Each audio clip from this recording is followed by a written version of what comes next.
एक कहानी पुराने समय की है। एक सम्राट सन्यासी बन गया। एक कहानी जापान की है। सम्राट का नाम गुड्डो था। वे सम्राट अकेले ही फकीरों की तरह यात्रा किया करते थे। एक बार सम्राट यात्रा के दौरान ताके नाका नामक गांव से गुजर रहे थे। शाम का समय था और बहुत बारिश हो रही थी। गुड्डो बारिश में पूरी तरह से भीग चुके थे और गुड्डो के चप्पलें भी टूट चुके थे। तो वहीं पास के छोटे से दुकान से उन्होंने अपने लिए चप्पलें ली। जिस दुकान वाले से गुड्डो ने चप्पलें लिए, उन्होंने देखा गुड्डो पूरी तरह से भीग गए हैं। उसने आज रात अपने घर में ही ठहरने के लिए गुड्डो से आग्रह किया। गुड्डो दुकान वाले की बात मान गए और अपने घर में जगह देने के लिए धन्यवाद कहा।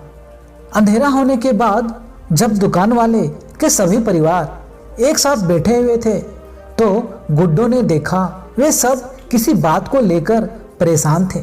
गुड्डो ने परेशानी का कारण पूछा तो दुकान वाले ने बताया कि उसके परिवार में एक व्यक्ति है जो जुहाड़ी शराबी है।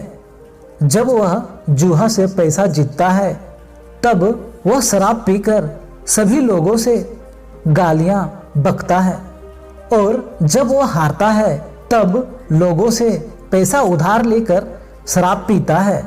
जब कहीं से पैसा नहीं मिलते हैं, तो वह घर के सभी परिवारों से लड़ाई करता है और दुकान से भी पैसे चुरा लेते हैं। कभी कभी इतना पीता है कि कई दिनों तक घर ही वापस नहीं आता। मुझे कुछ समझ में नहीं आता कि मैं क्या करूं। गुड्डो ने दुकान वाले का बात पूरी ध्यान से सुना और कहा, तुम परेशान मत हो, मैं देखता हूं। तुम ये पैसे लो और बदले में कुछ शराब और कुछ खाने के लिए दो। दुकान वाला ने पास के ही दूसरे दुकान से कुछ शराब और खाने के लिए गुड्डो के पास रख दिया। फिर गुड्डो ने कहा, तुम जाओ और आराम से सो जाओ, मुझे ध्यान करना है।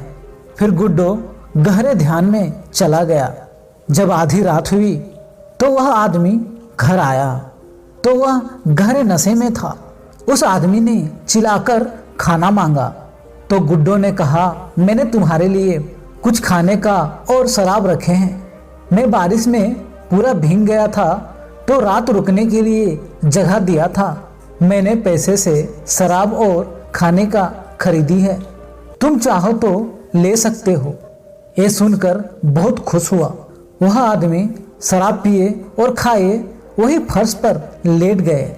जब वह जागा तो सब कुछ भूल चुका था। वह आदमी देखा उसके सामने एक इंसान गहरे ध्यान में बैठा हुआ है, जिसके चेहरे पे अद्भुत तेज और बहुत शांति है। पहले तो कुछ देर बैठा रहा और उन्हें देखता रहा, फिर बोला, कौन है आप? गुड्डो ने अपनी आंखें खोले लेकिन कुछ भी नहीं बोले। आदमी ने फिर से पूछा, कौन है आप और किस लिए यहाँ आए हैं? गुड्डो अपने आंखें खोले और मुस्कुराते हुए बोले, ये जीवन बहुत छोटी है, अगर तुम यही करते रहोगे तो समय नहीं होगा तुम्हारे पास कुछ और करने के लिए और तुम्हारा परिवार भी हमेशा परेशान रहेगा। गुड्डो के शब्दों में मानो कुछ जादू था। उसे बोध हुआ मानो किसी गहरे नींद से जाग गए। उसने कहा, ठीक है, मुझे कुछ दूर अपने साथ ले चलो, मैं आपका सामान ढो दूंगा। गुड्डो ने कहा, जैसे तुम्हें ठीक लगे। ओ 2 मील चले। गुड्डो ने कहा, अब तुम वापस लौट जाओ। उसने कहा, बस थोड़ी दूर और। 5 मील चलने के बाद गुड्डो ने कहा, अब तुम लौट जाओ। उसने कहा, कुछ दूर और। 10 मील चलने के बाद गुड्डो ने कहा, अब तुम बिल्कुल लौट सकते हो। उसने हाथ जोड़ ली और कहा, अब मैं पूरी जिंदगी आपके साथ चलूंगा। और जापान में कहा जाता है, वह आदमी कभी दोबारा वापस नहीं लौटा। उसका नाम मुनान था। इसका मतलब है जो इंसान कभी वापस नहीं आता। एक बार उसे मन से पुकारो, उसका ऊर्जा अनंत है, वह तुम्हें अपनी ओर खींच लेगा। तुम फिर कभी वापस लौटकर नहीं आ पाओगे। तो इन्हीं शब्दों के साथ मैं लेता हूँ विदा। अगली वीडियो में फिर मिलूंगा। Take more motivational video, hit likes and do subscribe to my channel. Thank you so much for watching.